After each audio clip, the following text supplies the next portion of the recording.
लीजिए, जिस आरक्षण की बात कर रहे हैं वो आरक्षण की लड़ाई लड़ चुके हैं, आरक्षण को लागू करा चुके हैं। अगर जनता के हित में, यहाँ के गरीबों के हित में कुछ आगे लागू करने की बात होगा, आरक्षण का दायरा बढ़ाने की बात होगा, माननीय मुख्यमंत्री और एनडीए की सरकार सक्षम है। गरीबों के बारे में, पिछड़ों के बारे में, शोषितों के बारे में उनसे ज़्यादा सोचते हैं। वो जंगल राज के याद करें और अपने पिताजी के द्वारा जो कुकृत किया गया है उनके सरकार के द्वारा, उसको पहले धोने का, उसको पाटने का काम करें। तो सपना देख रहे हैं कभी 10-15 साल के बाद जब उनको मौका मिल सकता है, अगर मिले ना मिले मैं नहीं जानता हूं, लेकिन कभी अगर जनता का आशीर्वाद मिले तो उसमें सोचें। कुछ नहीं है, की भी बात कर रहे हैं, करना चाहिए। अगर उनके पास समर्थन है तो जन आंदोलन करना चाहिए। अभी तक सोए हुए क्यों हैं भाई?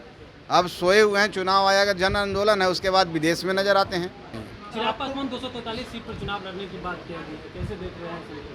अब देखिए, एनडीए चुनाव लड़ेगी, चिराग पासवान जी उसके साथी हैं, तो जाहिर सी बात है वो भी 243 पर लड़ेंगे। मांझी जी कितने सीट पर लड़ेंगे, चिराग जी कितने सीट पर लड़ेंगे, ये विषय को रहने दीजिए, हम लोग सब मिल के तय कर लेंगे। बड़ी बैठक बुलाएं आपको? बड़ी बैठक नहीं है, इस तरह के बैठक निरंतर रहेगा। नेता विरोधी दल तेजस्वी यादव सीएम नीतीश कुमार को पत्र लिखते हैं और वो पत्र में धमकी भरे शब्द होते हैं। कहते हैं 65% आरक्षण का जो दायरा बढ़ाया गया था उसे 9वीं अनुसूची में डलवाइए। सरकार में आप भी हैं, एनडीए सरकार है, डबल इंजन की सरकार है। आखिर पिछड़ा, अति पिछड़ा और दलित के साथ जो ये अत्याचार हुआ है यह बर्दाश्त नहीं करेंगे, जन आंदोलन करेंगे, सड़कों पे उतरेंगे। अब इसको लेकर के जब सवाल पूछा गया हम पार्टी के राष्ट्रीय अध्यक्ष बिहार सरकार के मंत्री हैं संतोष सुमन से, तो वो साथ दे रहे हैं, कह रहे हैं उतरे जन आंदोलन के लिए। और वे क्या कुछ कहते हुए नजर आ रहे हैं संतोष सुमन, सबसे पहले आप वो सुनिए। सीएम नीतीश कुमार को पत्र लिखा और कह रहे हैं कि जवाब क्यों नहीं दे रहे सीएम नीतीश कुमार जी हमारे पत्र का, आरक्षण का जो दायरा। अब देखिए, माननीय नीतीश कुमार जी के बारे में आपको ही पता है, बिहार में आरक्षण पंचायती राज में महिलाओं को 50% मिला है। ये किसकी देन है? आज बिहार में तेजस्वी यादव जी आरक्षण की बात कर रहे हैं, उसकी शुरुआत करने वाला कौन है? आज बिहार में जो पूरे देश में लागू हो गया जातिगत जनगणना सर्वेक्षण की बात हो रहा है, उसकी शुरुआत करने वाला कौन है? तो बिहार में सुशासन की राज, विकास है, इंफ्रास्ट्रक्चर की बात हो, माननीय नीतीश कुमार जी ने शुरुआत की है। माननीय नीतीश कुमार जी युग पुरुष हैं, हम समझते हैं। और माननीय तेजस्वी यादव जी अभी इस अखाड़े में नए नए आए हैं और एकाएक सोचते हैं कि हम चैम्पियन बन जाएंगे। तब उनको हम क्या समझाएं?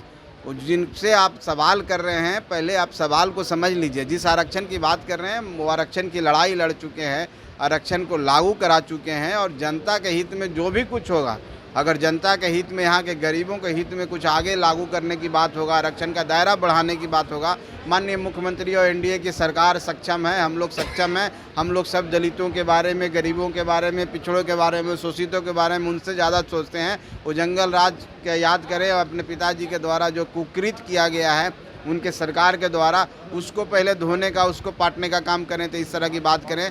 और सरकार जब सपना देख रहे हैं कभी 10-15 साल के बाद जब उनको मौका मिल सकता है, अगर मिले ना मिले मैं नहीं जानता हूं, लेकिन कभी अगर जनता का आशीर्वाद मिले तो उसमें सोचें। अभी वो ये सब करने से कुछ नहीं है, की भी बात कर रहे हैं, करना चाहिए। अगर उनके पास समर्थन है तो जन आंदोलन करना चाहिए। अभी तक सोए हुए क्यों हैं भाई?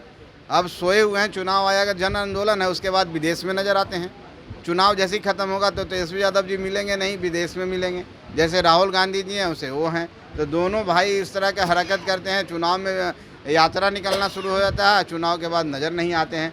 तो इसको जन आंदोलन ऐसे थोड़ी होता है। जन आंदोलन तो लगातार चलना होता है, जनता से मिलना है, चुनाव रहे न रहे। तो उन लोग सिर्फ बरसाती मेढक के समान है और कुछ नहीं है। चिराग पासवान 243 सीट पर चुनाव लड़ने की बात किया गई, कैसे देख रहे हैं? अब देखिए, एनडीए चुनाव लड़ेगी, चिराग पासवान जी उसके साथी हैं, तो जाहिर सी बात है वो भी 243 पर लड़ेंगे। हमें भी 243 पर लड़ना है, एनडीए को 243 पर लड़ना है, बस इतना ही है, इससे ज़्यादा कुछ नहीं। मांझी जी कितनी सीटों पर? अभी मांझी जी कितने सीट पर लड़ेंगे, चिराग जी कितने सीट पर लड़ेंगे, ये विषय को रहने दीजिए, हम लोग सब मिल के तय कर लेंगे। बड़ी बैठक बुलाएं आपको? बड़ी बैठक नहीं है, इस तरह के बैठक निरंतर रहेगा। और ये शुरुआत है। प्रभारियों को आज हम लोग बताएंगे सोशल मीडिया के बारे में, संगठन के विस्तार के बारे में, पार्टी की रणनीति के बारे में, आने वाला चुनाव में हमारी क्या भूमिका है उसके बारे में। और इसके बाद और भी कार्यक्रम होंगे जो प्रखंड स्तर पर होगा, बूथ स्तर पर होगा। प्रखंड के जितने भी प्रखंड अध्यक्ष उनको भी बुलाएंगे। तो ये कार्यक्रम है, चुनाव में हम लोग धारदार बना। चिराग पासवान टारगेट करते हुए विपक्ष कर रही है, राजद कर रही है कि ये जीजा आयोग ने सरकार का गठन किया।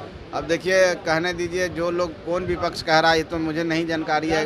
अब राजद कह रही है तो आप देख लीजिए ना वहाँ। आप देख लीजिए कि जब आदरणीय लालू प्रसाद जी हटे तो कौन बैठ गए, उसके बाद तेजस्वी यादव जी कितना संघर्ष किए आपको ही पता है, आते ही विधायक बने और डिप्टी सीएम बन गए। तो ये सब बात उनके मुंह से शोभा नहीं देता है, बोलने दीजिए, ये सब करने दीजिए। तो आपने सुना संतोष सुमन का कहते हुए नजर आ रहे हैं सीएम नीतीश कुमार को जो पत्र लिखे उसको लेकर के, लेकिन जन आंदोलन की जो बात कर रहे हैं, सड़क पर उतरने की बात को लेकर के कह रहे हैं कि उतरे सड़क पर चिराग पासवान 243 सीट पर चुनाव लड़ेंगे। इसको लेकर के भी कह रहे हैं कि चिराग पासवान ने कहा है कि सभी सीट पे चुनाव लड़ेंगे, यानी एनडीए लड़ेगी। हम लोग भी 243 सीट पर चुनाव लड़ रहे हैं, एनडीए चुनाव लड़ रही है, तो स्वागत है उनका। बड़ी बैठक बुलाएं, उसको लेकर के भी क्या कुछ कहा है आपने सुना। कमलेश कुमार, लाइव बिहार, पटना।